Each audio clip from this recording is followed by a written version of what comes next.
ሰላም ለእናንተ ይሁን የተወደዳችሁ የእግዚአብሔር ቤተሰቦች። ይህ የፕሮፌት ቢኒ የዩቲዩብ ቻናል ነው። የዩቲዩብ ቻናልን እየገባችሁ ላይክ፣ ሼር፣ ኮመንት፣ ሰብስክራይብ እና ኮፒ ሊንክ ያደረጋችሁ መልካም ትብብራችሁን እንደምታደርጉልኝ ተስፋ አደርጋለሁ። ከታች በማስቀምጥላችሁ በቴሌግራም ቻናል እየገባችሁ በየዕለቱ የሚለቀውን የእግዚአብሔር ቃል እንድትካፈሉ በጸጋ ጋብዛችኋለሁ። ሰላም ይብዛላችሁ። በዓለ ሃምሳን በዓል እናድርገው። እኛ በዓል የለንም። በዓል እኮ የለውም ጴንጤ። እውነትን ነው ያልከው።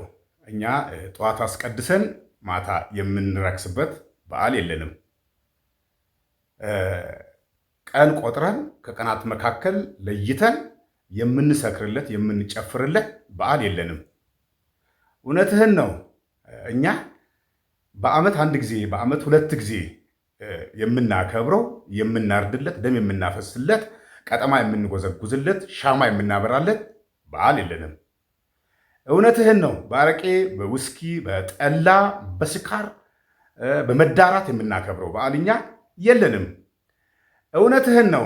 በቀሚስ በቆብ በተለያዩ መንፈሳዊ በሚመስሉ ዕቃዎች የተሸፈነ በነጠላ የተሰወረ በዓል እኛ የለንም። ይሄ ነው እንግዲህ ካህን የሚባል ሌባ መስቀል ተሸክሞ የሚንቀሳቀስ ዱርዬ። አሁን የአሜሪካ ቄስ ብትው ጠቅላላ ጥቂቶች ናቸው እንጂ ማፊያ በቤት መኪና ነው የሚንቀሳቀሰው። ሰፈር ጭን በቤት ብትለው አላ ሰበርባን አለው ይላል። አብዛኛው ኦቨርነጂ ስለሆነ አለኝ ይላል። የሌለውስ እንደናንተ በቃ ቤቱ አይረጭ። ወልዳ ሚስት እኮ ና ብትለው አይመጣል። እኔስ አዳዲስ መኪና ስለነበረ ይዣቸው እመጣለሁ። ለሷ ደስ እንዲላል እንጂ ሱራዎች ሆኖ አሁን የሚያድነኝ ነው ናያ አይመጣልም። ወንድሜ በታክሲ ሊመጣል በኡበር አለው የሰዳ ያለ መኪና በልጄ ይላል። የራሱ እኮ ማርቼስ መኪና ነው።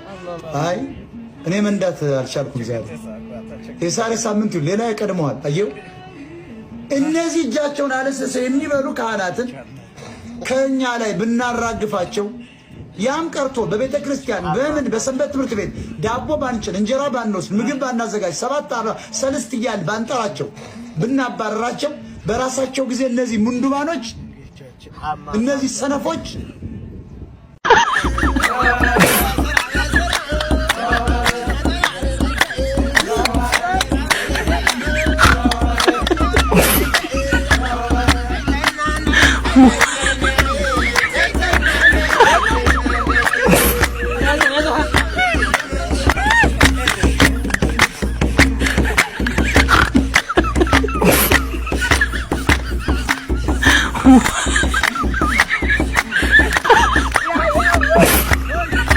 በየዕለቱ በየሰዓቱ በየሰከንዱ የምናከብረው በዓል ግን አለ። እሱም ይሄ ነው። የበዓለ ሃምሳ ቀንን ምክንያት በማድረግ በመንግስት የሚታወቅና በሀገሪቱ የቀን መቁጠሪያ ወይም ካላንደር ላይ ሰፍሮ ለወንጌል አማኞች የጋራ ዓመታዊ ክብረ በዓል ሆኖ ቢመዘገብ በቂ ምክንያት ያለንና ትክክለኛ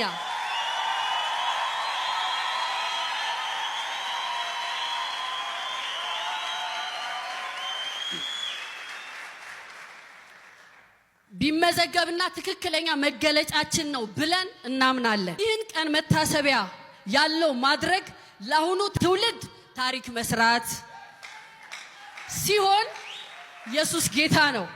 ለሚቀጥለው ትውልድ ግን ስለዚህ ቀን በጠየቀን ቀን እንደዚህ ብለን እንናገራለን። በመንፈስ ቅዱስ ተረድተናል። የሚያግዝ እንዳለ እናወራለን። የሚያጽናና እንዳለ እንናገራለን። የሚመራ እንዳለ እናወራለን። ቤተ ክርስቲያን የተወለደችበት በአንድ ጊዜ ብዙዎች ወደ ጌታ የመጡበት ብዙ ጸጋዎች የፈሰሱበት ኢየሱስ ክርስቶስ የከበረበት ፈሪዎች የደፈሩበት በተለይ ለኛ ለወንጌላውያን አማኞች ደግሞ ለየት የሚያደርገው የጋራ መጠሪያ ስማችን እስኪሆን ድረስ ሌሎች አካላት የሚጠሩበት ስማችን ከመሆኑ በተጨማሪ ዓለም የማያውቀው እኛ የምናውቀው በውስጣችን ያለና ከኛ ጋር ለዘላለም የሚኖረውን መንፈስ ቅዱስን ኢየሱስ ጌታ ነው ለማመስገን የበዓለ ሃምሳ ቀንን ምክንያት በማድረግ በዚህ ዓላማ ይህ ፕሮግራም ተዘጋጅቷል። እግዚአብሔር ይባርካችሁ።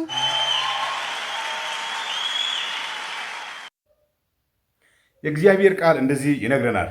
የሉቃስ ወንጌል ምዕራፍ 22 ቁጥር 19-20 ላይ እንጀራንም አንስቶ አመሰገነ፣ ቆርሶም ሰጣቸው። ስለ እናንተ የምሰጠው ሥጋዬ ይህ ነው፣ ይህንም ለመታሰቢያዬ አድርጉት አለ። እንዲሁም ከራት በኋላ ጽዋውን አንስቶ እንዲህ አለ፣ ይህ ጽዋ ስለ እናንተ በሚፈሰው በደሜ የሚሆን አዲስ ኪዳን ነው አለ። ጌታ ኢየሱስ ክርስቶስ ይህንን መታሰቢያዬ አድርጉ አለ። በዓመት አንዴ አላለም፣ በ2 ዓመት አንዴ አላለም፣ በ27 አላለም፣ በ18 አላለም፣ በአንድ አላለም። ይህንን ስለዚህ በወንጌል የሚያምን በክርስቶስ ኢየሱስ አምኖ የዳነ አንድ ሰው ይሄንን በየዕለቱ የሚያከብረው በዓል ነው። ስለዚህ እኛ ወንጌል አማኞች በየዕለቱ አይደለም፣ በየሰዓቱ አይደለም፣ በየደቂቃው አይደለም፣ በየሰከንዱ አየር አውጥተን ባስገባን ቁጥር የምናከብረው በዓል አለ። እሱም ሞቱና ትንሣኤውን ነው። ይሄንን አስቡት አለ። ይሄንን የምናስበው ይኸውልህ በዓመት አንድ ጊዜ አንተ እንደምታደርገው በዓመት አንድ ጊዜ ለዓመት አንዴ ነጠላ ገዝተን ለዓመት አንዴ መንበርከኪያ አዘጋጅተን 2 ቀንና 3 ቀን እንደዚህ ጎንበስ ቀና ብለን አይደለም የምናከብረው። 24 ሰዓት የምናከብረው፣ በየዕለቱ የምናከብረው፣ በየጊዜ የምናከብረው፣ በድርጊት የምናከብረው፣ እየሰደባችሁን፣ እየናቃችሁን፣ እየከሰሳችሁን እናንተ ምን የሚያክል ስፒከር እላይ ሰቅላችሁ ሌሊት 9 ሰዓት ላይ ስታስጮሁ ማንም የሚናገራችሁ የለም።